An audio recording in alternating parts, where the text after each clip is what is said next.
This is Deep Down, and I'm your host, Jordan Hunt. I'm a composer, vocalist, multi-instrumentalist, and self-releasing artist. You might also know me as former violinist in The Irrepressibles, as the long-standing musical companion to Grammy-nominated Olivia Chaney, or as a musical and associate director of the Theo Adams Company. I delve deep as we explore the creative process and life through the lens of a musician, unraveling universal ideas and enigmas through some of my songs and lyrics, and through some of the profound moments that have shaped me. Join me deep down as we embark on this journey together, in search of answers to the elusive question, what do you really feel deep down?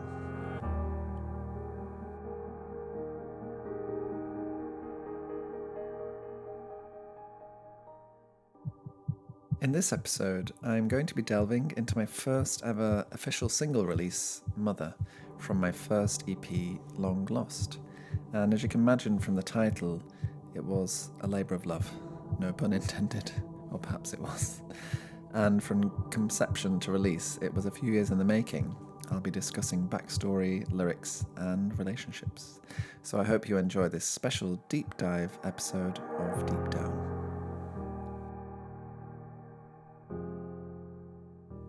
Welcome back, listeners. I'm so glad you joined me on this journey for my second podcast. I'm happy to be here with you again, sharing some more insights into a musician's life, and this time in a special deep dive episode where I'll be focusing on one of my releases in more detail, which is actually one of the original impulses for me to make a podcast at all, rather than just rambling about my life as a musician. I wanted to share a bit more background about my music and my songs and my lyrics, which I'm very proud of, because I wasn't always so competent at writing lyrics, and throw some light into what goes through my brain. How did I come up with that image or that chord? Where is the chorus, for goodness sake? I also have to admit I love talking about myself and my work, and so this seems like the perfect place to go into more depth. Although I had released a few demos on YouTube back in the day, and I mean, over a decade ago, Mother is the first song that I officially released on streaming services. So it's very much my baby in a rather Freudian reverse maternal switcheroo, releasing my baby, a song about my mother. It's also the first song of mine ever to be played on BBC Radio 6 Music, which I'm especially chuffed about. And so this song is very special to me. So back in 2014, 15, 16, I should probably look that up. I'd already written quite a few songs and been lucky enough to tour them as a support act with my good friends Baby D and Little Annie and Ed Askew, and put them in front of an audience to see how they sat. And at the time, I was just playing piano and singing. No other production trickery was at play. But the genesis of this song is a sort of collaboration, actually. My friend William Turner Duffin gave me an experimental snippet of electronic music from one of his handmade instruments. And he'd just been playing around and recorded some fun sounds, and then rediscovered this snippet on his hard drive one day, apparently, and donated it to me, for want of a better word, and said if I could use it for something, I was welcome to. And I have to say, upon listening, it wasn't the kind of music I was used to making or even listening to, but I chopped it up and tried to loop it, and that's basically the squiggly sound at the opening of Mother and the underlying bass that pervades the rest of the song.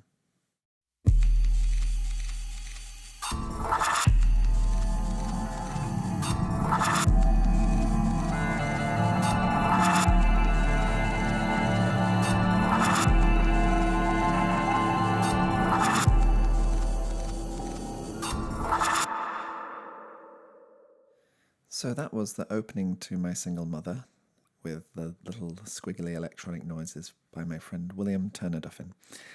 And I had to play around on the piano, and I created these rolling chords.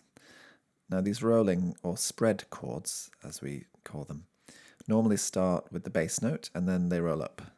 But I figured I'd reverse it so that it rolls down to the bass note I'd been given on this backing track. And it was pretty bare as song accompaniments go these days. But if anything, I'm an essentialist at heart, and all it needed was a little beat to get it moving along. So I added this syncopated clap sound, which for me was pretty groundbreaking. I don't think I'd ever used anything remotely non-traditional instrumental by this point in my music. And after letting this new simple little bass riff loop, I came up with the melody for the song. And at the beginning it was just a rhythm and notes, and then I came up with the lyrics afterwards. And, when I say came up with it, I was listening to this backdrop on loop, and as I was just wandering around the kitchen, I guess it just appeared. Reared its head to say hello. And it sort of existed in that state for a while, with just Will's squiggly electronic sound and the piano and the clap mulling around in my head. And it was a real gift of a blank slate to write upon, as it already had so much energy that I could ride. And often one of the problems of sitting at the piano and playing a chord trying to start a song can be that it's difficult to get that chord propelling and moving forwards. Which is why, for example, in one of my songs, I Once Cared, which is very, very static in the piano, it sort of feels like it's just held. It doesn't really feel like it's moving forwards. And that's why the feeling I wanted to conjure in this song. So we finally come to the story behind the lyrics. And this is one of those songs where I had a very clear impulse to document a feeling and a moment in a song, which is actually quite rare for me. I'm normally a bit more vague and esoteric, I guess. And it was a few years ago now, and I was at my mum's house, and I was singing along to Mariah Carey or something with full passion in the kitchen, which for me was sheer joy and catharsis, and actually quite a rare occurrence for me to sing out loud in front of other people for fear of being annoying. And from the lounge, my mum said, "Oh, stop that caterwauling." And it stung so hard. And I have to say, this sort of biting humour is very typical in the north of England. And it comes with the territory. So I was used to it, you're just expected to take it as banter. But for whatever reason, this time, it really stung, and I bit back and said, "Mum, do you realise I'm trying to establish myself as a singer, right? And I learned to sing from singing along with you." And so that comment was sort of mean and unhelpful. And we rarely say what we think like that in the UK. And of course, she immediately took it back and felt quite bashful for having been called out and said, "I'm only joking." But, that moment really stuck with me and summed up the root of so much of my fear behind opening my mouth and making a sound. The fear of making a terrible, annoying sound. And for most people, I think, who claim they can't sing, it's most likely because they've been conditioned not to by other people who joke about their first attempts. So I guess I decided this was worthy material for a song, this moment that I captured that really had made an imprint upon me. Like I mentioned before, I already had this melody and an accompaniment swimming around my head, so it was just a matter of putting words to fit the syllables of the melody that already existed. So we have the first half of my song, Mother, which is a pretty literal contextualization of what I just described happened in that moment in my mum's kitchen. Here you go. In one ear, not the other, turn your back upon the song you gave to me. You heard me right, you got me wrong, make me feel my line after night.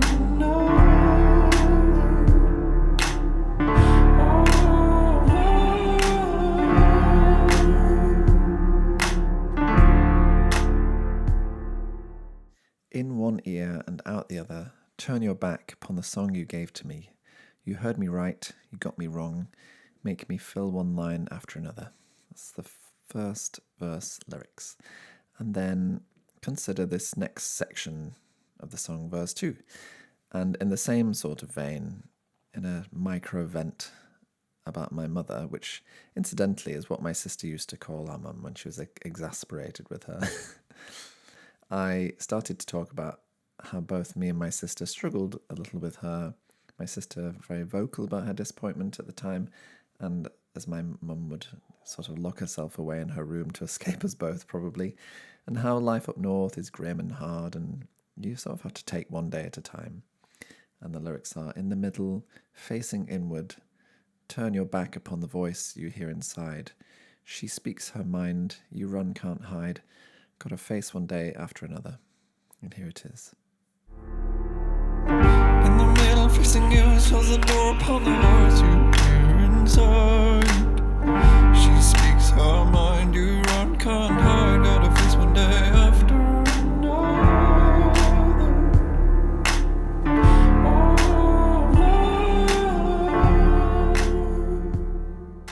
So that's verses 1 and 2, which concludes the first half of the song in terms of lyrics.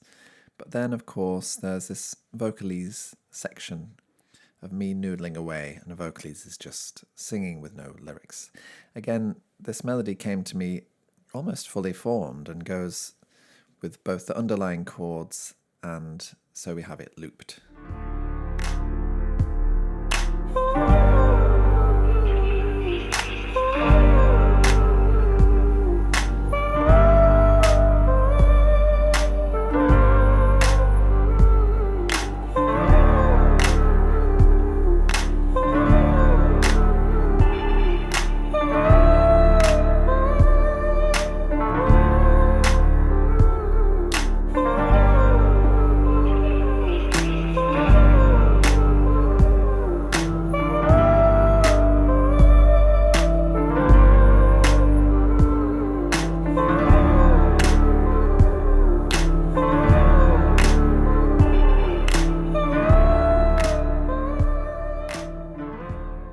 I think at this point in time, in the creation of the song, I was more than a little aware of James Blake, who was relatively new on the scene back then, and I probably thought to myself, oh, I can sing like that.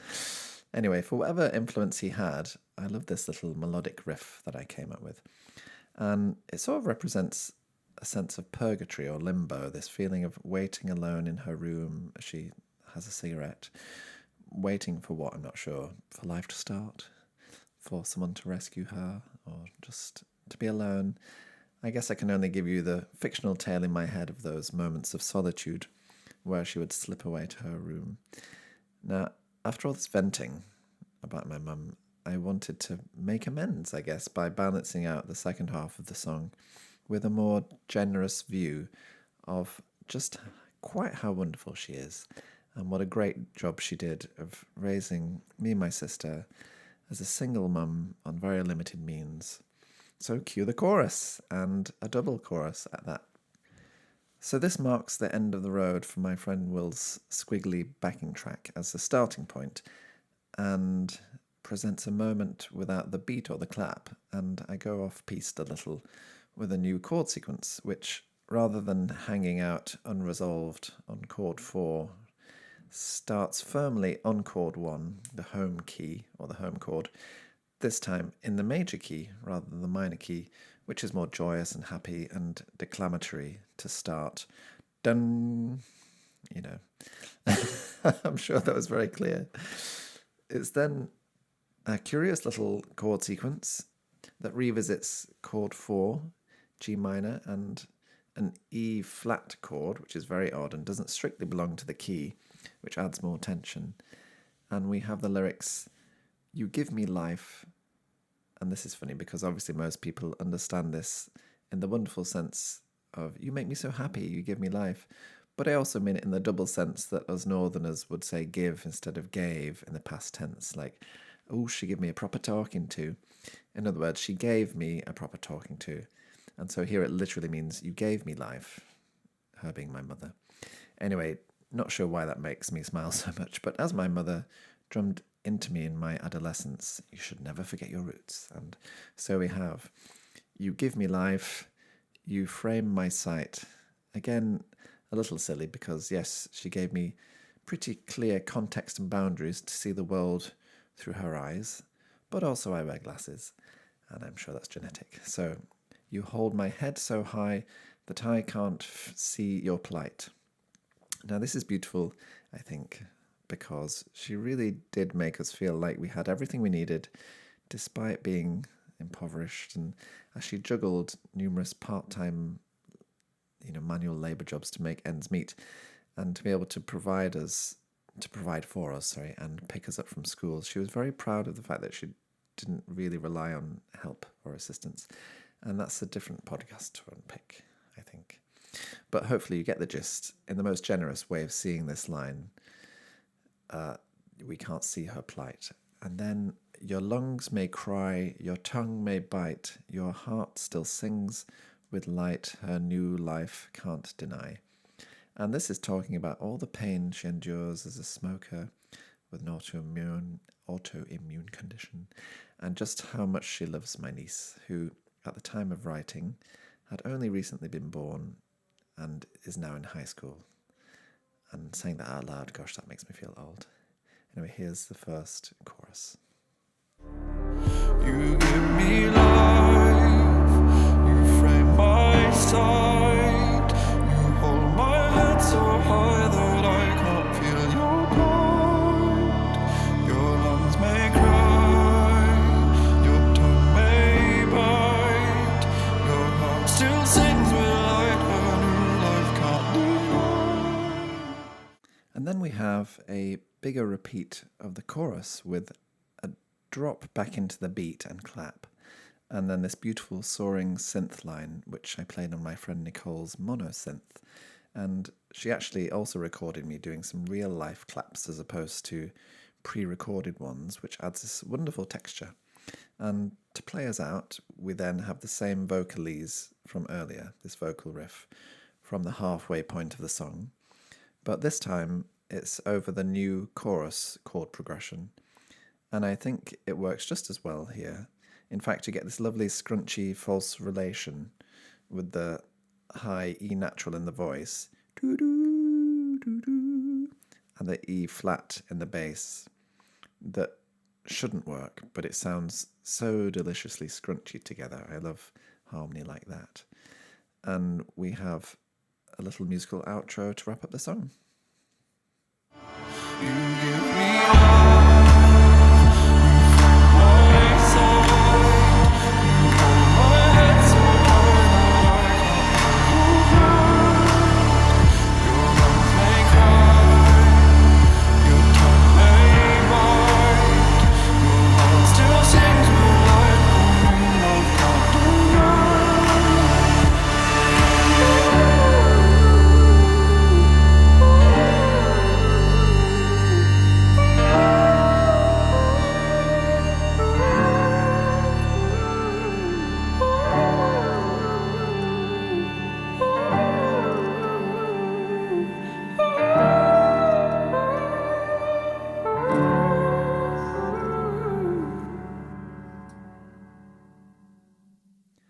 And that's an overview from a lyric perspective. And I have to say, it's not conventional in its structure by any means. I mean, I certainly wasn't referencing any other songs when I came up with this two-part structure.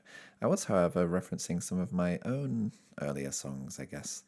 The Sea, I Once Cared, etc., which instead of your usual verse, chorus, bridge, chorus structure that many songs have, they're in two parts. And I've realized a large part of this is due to my contrary nature, I think, or perhaps I'm non-committal and I can't pick which thing to say. I don't know. Either way, having two big sections, or kind of a call and response almost, it allows you some perspective from both sides and allows this narrative of hope, which is behind a lot of my songs. So even in the first half, which may be dark, there's always light at the end of the song. So here we have this first half, very minor key, this sense of being in limbo, venting about my mother, and then the second half where I sing her praises in a major key. And I think I'm also probably referencing some contemporary composers such as Stravinsky or Ligeti in his Hamburg Concerto, which is a piece for solo, horn and orchestra, which has very clear, short sections or episodes in little blocks.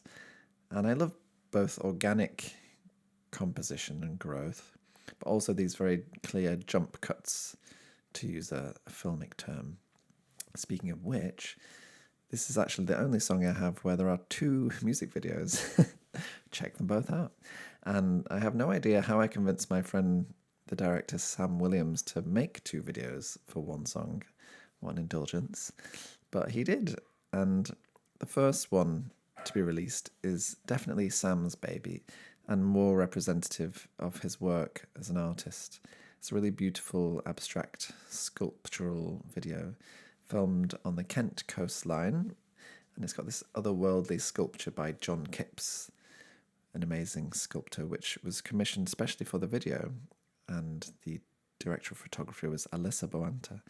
And when it came to the edit, I definitely imposed my own personal narrative on Sam's footage that wasn't there in his conception, which he kindly acquiesced and let me keep.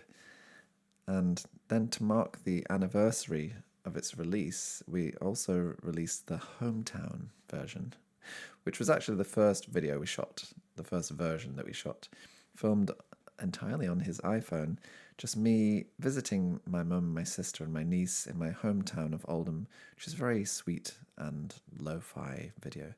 And I think after we'd captured that footage, Sam wasn't so happy with it in terms of representing what he does, which is why we reshot it, and I let him take the lead with the sculptural version, which is really fantastic. Looks much more expensive. But seeing as we had all this lovely footage of my hometown and the women in my life, he allowed me to release that hometown video as a little bonus companion piece. He's such a good sport. You may also notice that my niece is not a newborn in the hometown video, which goes to show just how long the process was from conception to recording the song to the video to release. Years. I'm nothing if not cautious in my approach to sharing work, but hopefully this podcast will allow me to release and let go of the past and move forwards, because I certainly have a lot of music backed up to release at this point, as you might have heard in last week's episode. So I hope you stick around for more deep dives into the music of my recent past and for the music yet to come. And I really hope you enjoyed this deconstruction of my first baby. All my songs are my babies, but this one, Mother, holds a special place in my heart, obviously. So go listen to it in full.